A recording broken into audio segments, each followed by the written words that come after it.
اللہ تبارک و تعالی عدل کے سارے تقاضے پورے فرمائیں گے۔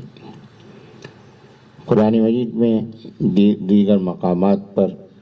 اللہ تبارک و تعالی نے ذکر فرمایا تو یہ ساری باتیں جب سامنے رکھی جائیں تو یہ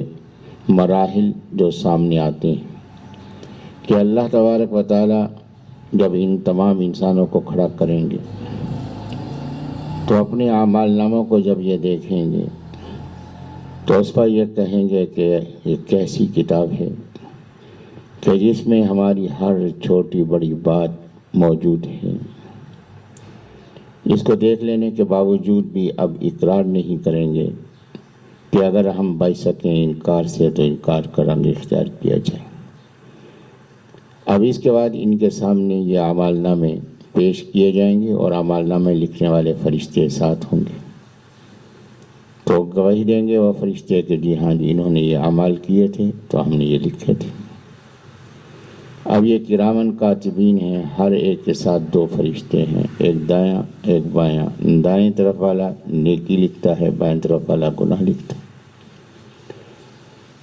اب یہ دونوں گواہ ہیں۔ اب اللہ تبارک و تعالی جب یہ فرمائے گا کہ انہوں نے یہ لکھا ہے اور اس کی گواہی دی ہے تو اس پہ اعتراض کریں گے اے اللہ فرشتے تو ہمارے پیدا ہونے پہ راضی نہیں تھے، تو اس لیے یہ تو ہمارے مخالف تھے، ان کی بات پہ کیسے اعتبار کیا جا سکتا ہے۔ اس کے بعد اللہ تبارک و تعالی زمین کو حکم دیں گے، زمین گواہی دے گی کہ اے اللہ اس پہ ہم پہ اس نے یہ شرک کیا، ہم پہ اس نے یہ گناہ کیا، ہم پہ یہ کام کیا۔ اب یہ زمین پہ طنز کرے گا کہ دیکھ کہ تو ماں ہے، تو یہ ہماری باتیں کیوں ظاہر کر رہی ہے؟ تو فرمایا کہ زمین تو مجبور ہوگی یومئذ تحدث اخبارہا بان ربک اوحی لہا، جب رب نے حکم دیا ہے تو زمین کیسے انکار کر سکتی تھی؟ تو زمین نے ساری حقیقتیں کھول کے رکھ دی، لیکن اب بھی یہ مجرم تسلیم نہیں کریں گے کہ اللہ کے اس کے مشاہدے میں غلطی ہو سکتی۔ تو اللہ تبارک و تعالی تیسرے مرحلے میں الیوم نختم علی افواہہم، فرمایا کہ ہم ان کے منہوں پر مہریں لگا دیں گے، ان کے جسم کے اعضاء ان کے خلاف گواہی دیں گے۔ اس کے بعد جب یہ مہر ہٹے گی تو یہ ملامت کریں گے اپنے جسم کے اعضاء کو، وہ ان کو ملامت کریں گے۔ یہ آخرت کے اندر تو ملامت ہی ملامت ہوگی مجرموں کی۔ فرمایا کہ یہ ملامت کی کہ جو ملامت کریں گے، اس کے بعد ابھی اعتراف نہیں کیا تو اللہ تبارک و تعالی حکم دیں گے کہ ان کو جہنم کی طرف لے جائے۔ جب جہنم کی طرف ان کو لے جایا جائے گا اور جہنم کو دیکھیں گے تو قرآن مجید میں دوسری جگہ اللہ نے فرمایا کہ کہیں گے ربنا ابصرنا وسمعنا فرجعنا نعمل صالحا انا موقنون، کہ اللہ کہ یہ عذاب جس کا ذکر آیا تھا قرآن میں، تیرے نبی علیہ السلام نے فرمایا تھا، اے اللہ کہ ہم نے اس کو اپنی آنکھوں سے دیکھ لیا، اے اللہ اس کی دھاریں، اس کی آوازیں، اس کے ڈرونی باتیں ہم نے اپنے کانوں سے سن لی، بس ہماری ایک درخواست ہے کہ ہمیں تو واپس دنیا میں بھیج دے، ہمیں یقین آ چکا، ہم ایک لمحہ بھی تیری نافرمانی نہیں کریں گے۔ یہاں بھی اللہ تبارک و تعالی نے اس بات کو بیان فرمایا، وَلَوْ تَرَى، اگر آپ دیکھیں، اس جب وقفو کھڑے کیے گئے یعنی کھڑے کیے جائیں گے، تو یہ بات گزارش کی گئی تھی کہ قیامت کا ذکر اللہ تبارک و تعالی نے ماضی کے صیغوں میں کیا ہے کہ اس کو یقینی سمجھو۔ اس وقفو جب وہ کھڑے کیے گئے یعنی کھڑے کیے جائیں گے، علی النار، آگ پر، کہ ان کو جہنم کے کنارے لے جا کر کھڑا کیا جائے گا۔ فقالوا، پس انہوں نے کہا یعنی وہ کہیں گے، یا لیتنا، اے کاش ہم، لیتا کاش، کہ ایسی چیز، ایسی ندامت، ایسی حسرت، ایسی خواہش جو پوری نہ ہو سکے۔ یا لیتا، اے کاش نہ ہم، نرد، ہم لٹا دیے جائیں، کیا کاش کہ ہمیں دنیا میں دوبارہ بھیج دیا جائے، ولا نکذب، اور ہم نہ جھٹلائیں، بیایات ربنا، اپنے رب کی آیتوں کو، ونکون، اور ہم ہو جائیں من المؤمنین، ماننے والوں میں سے، کہ اس کیفیت کے ساتھ ہمیں دنیا کے اندر واپس بھیجا جائے،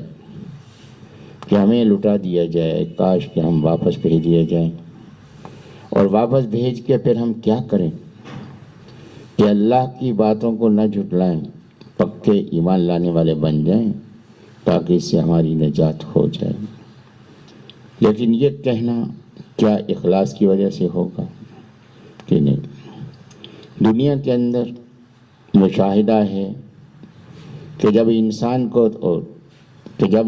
کوئی تکلیف پہنچتی ہے تو کہتا ہے کہ نہیں، میں آئندہ نہیں کروں گا، لیکن جب وہ تکلیف ہٹتی ہے پھر وہی کام، کہ جو شرارتی لڑکے ہوں کہتے ہیں کہ پٹائی ہو رہی ہے کہ آئندہ نہیں کریں گے، لیکن جب پٹائی ختم ہوئی پھر وہی حرکتیں۔ تو فرمایا کہ یہ واپس بھیجنا تو یہ تو ہمارا ضابطہ نہیں، ہم تمہیں جہنم میں نہ ڈالتے جب تک کہ تم اعتراف نہ کرتے۔ تم نے زبان سے اعتراف کر لیا، اب تو تمہارے لیے جہنم یقینی ہوگی۔ فرمایا کہ یہ جو اعتراف ہے اس سے کیا ہوگا، بلکہ بدا، ظاہر ہو گیا، لہم، ان کے لیے، ما کانوا یخفون، جو وہ چھپایا کرتے تھے، من قبل، پہلے۔ اب یہاں کیا چیز چھپایا کرتے تھے؟ اس میں 3 اشارات۔ پہلا اشارہ تو اس کے اندر یہ ہے کہ دنیا کے اندر ان کو حقائق سے آگاہ کیا گیا، انبیاء کرام علیہ السلام تشریف لائے، اللہ تبارک و تعالیٰ کی کتابیں نازل ہوئیں، ان کے اندر ان حقائق کو بیان کیا گیا کہ موت کے بعد یہ مراحل ہیں، موت کے بعد یہ حساب کتاب ہے، یہ جنت ہے، یہ جہنم ہے، یہ ساری باتیں بیان کرتی، لیکن وہ چھپاتے تھے،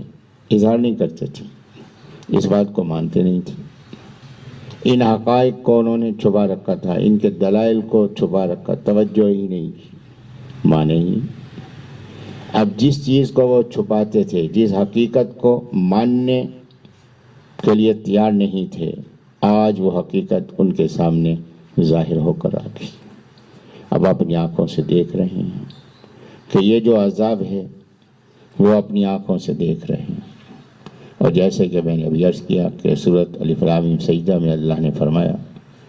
ربنا، اے ہمارے رب، ابصرنا، ہم نے دیکھ لیا، اپنی آنکھوں سے دیکھ لیا، وسمعنا، اپنی کانوں سے ہم نے یہ جہنم کی آوازیں بھی سن لیں، تو اپنی آنکھوں سے دیکھا ہے۔ تو فرمایا کہ جن حقائق کو وہ چھپاتے تھے، ماننے کو تیار نہیں تھے، وہ حقائق ان کی آنکھوں کے سامنے آ گئے۔